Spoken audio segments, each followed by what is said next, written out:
The last straw was not him rolling up on me on courtside. Even though all he had to do, and you could ask Melo, if you sit up there, and Rich Paul will tell you this, if you sat up there and said, yo, LeBron pissed off, he need to talk to you man to man. And I was in New York, what would I do? Well, I'd be on the next plane to LA. Where you want me at?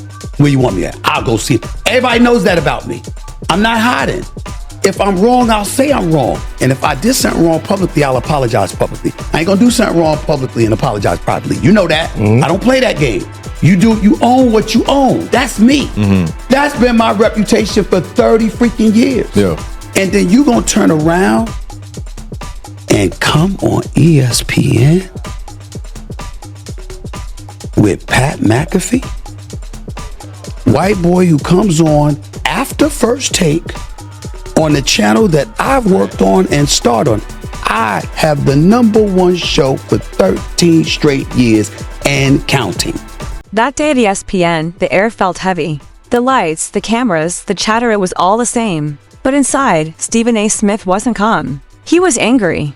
Not the kind of anger you show on TV for ratings. The kind that comes from feeling deeply disrespected for over 30 years. Stephen A. Smith had built his name brick by brick. He'd earned his place through long nights, tough interviews, and standing firm on his opinions. He debated legends, challenged stars, and always said what others were afraid to say. But this time, something crossed the line. It was LeBron James. The man Stephen A. had praised so many times. The man he once called the second greatest player in basketball history.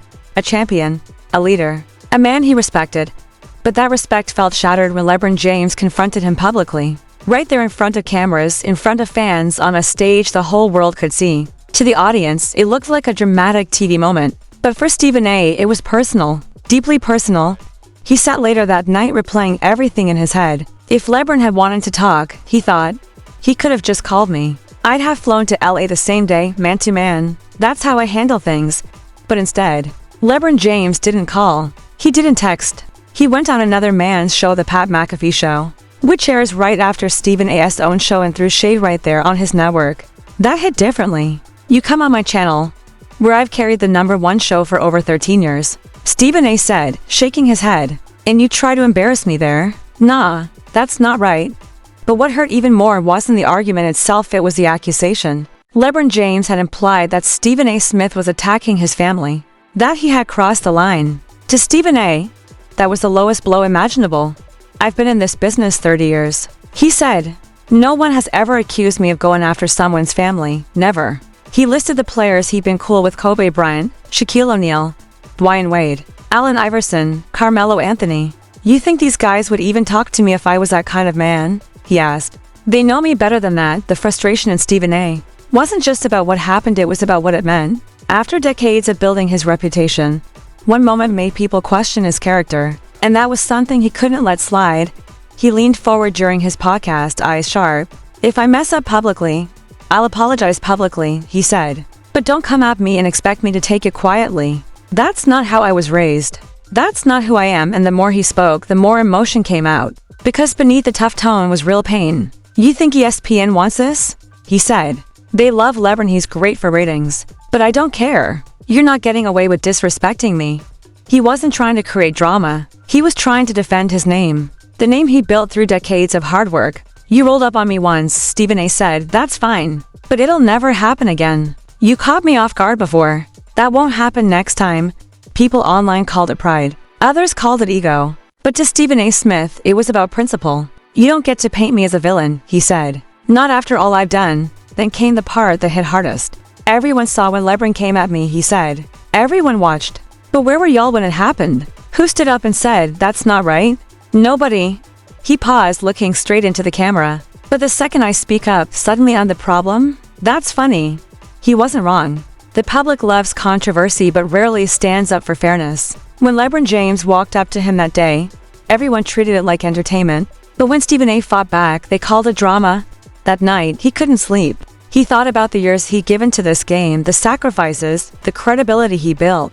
I've helped more people than you could ever count, he said quietly. And then people go online and call me a sellout? You don't even know what I've done behind the scenes. It wasn't about clout anymore, it was about dignity. Let's be real, he said finally. I don't hate the man. I still think LeBron James is one of the greatest players ever. But respect is non-negotiable. He leaned back, exhaling. You come at me publicly, you fix it publicly. Don't hide behind private apologies.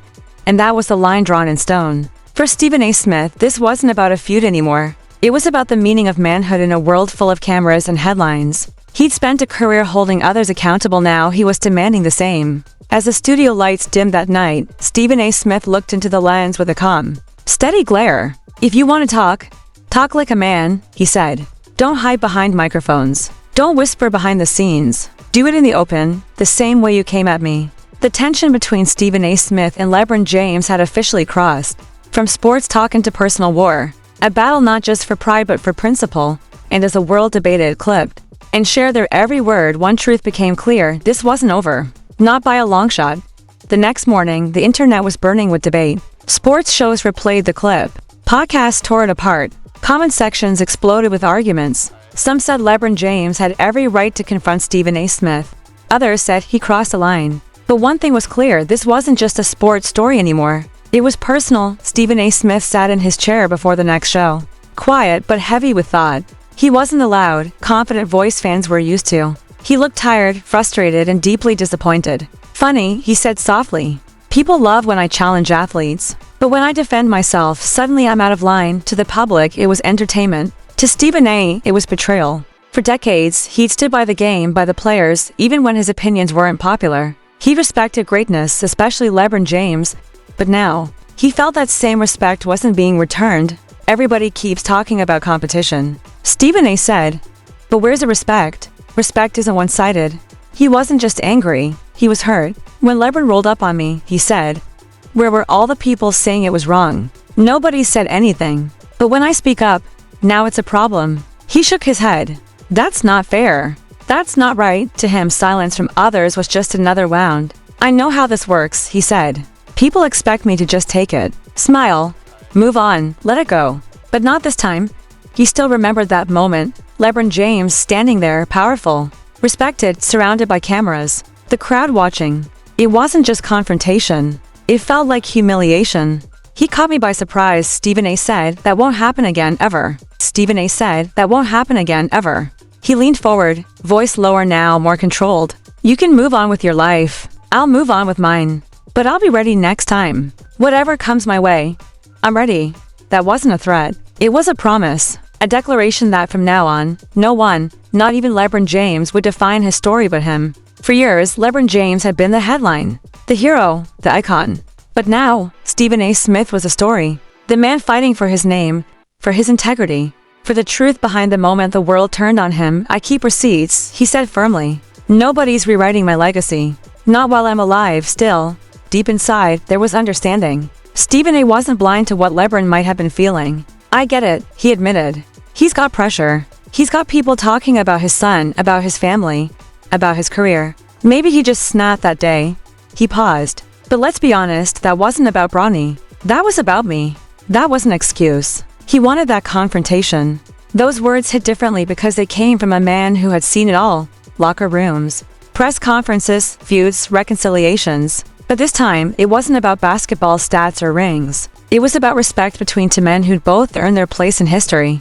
And that's what made it tragic. To giants, Stephen A. Smith and LeBron James, both admired, both respected, both too proud to back down. He's the king of the court, Stephen A. said. But I'm the voice of the game, and I won't be disrespected. He took a breath. If he wanted to talk, he could have called me. But don't embarrass me in public and then try to fix it in private, no. Roll up on me publicly if you have something to say. That's the only way I respect it. His co-host tried to calm him down, suggesting maybe it could be fixed. Maybe both men could talk it out. But Stephen A. wasn't interested in quiet meetings or secret apologies. You can't hide behind whispers, he said. You did it loud, so fix it loud. This wasn't pride. It was principle. You can be the biggest name in sports, he said, but real men handle things face to face. Every word came out like a heartbeat. Sharp, honest, heavy. You can't call me a sellout. He added, you don't know what I've done for people behind the scenes. I've helped so many who'll never say my name. And I did it because it was right, not because I wanted praise.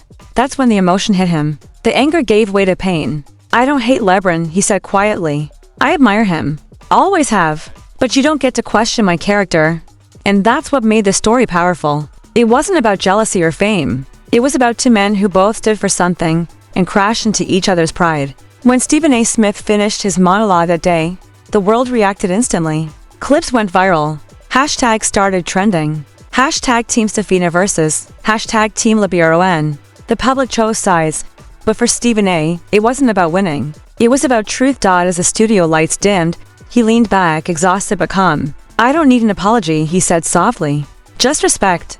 That's it." And somewhere far away, LeBron James sat scrolling through headlines, maybe shaking his head, maybe smirking, maybe thinking about what to say next. Because both men knew this wasn't finished. Not yet. In the world of sports and media, battles like this don't end with handshakes. They end with silence or another explosion. And as fans waited, as producers replayed every clip, one question lingered like static in the air. When two powerful men collide in public, who really wins? Who really wins?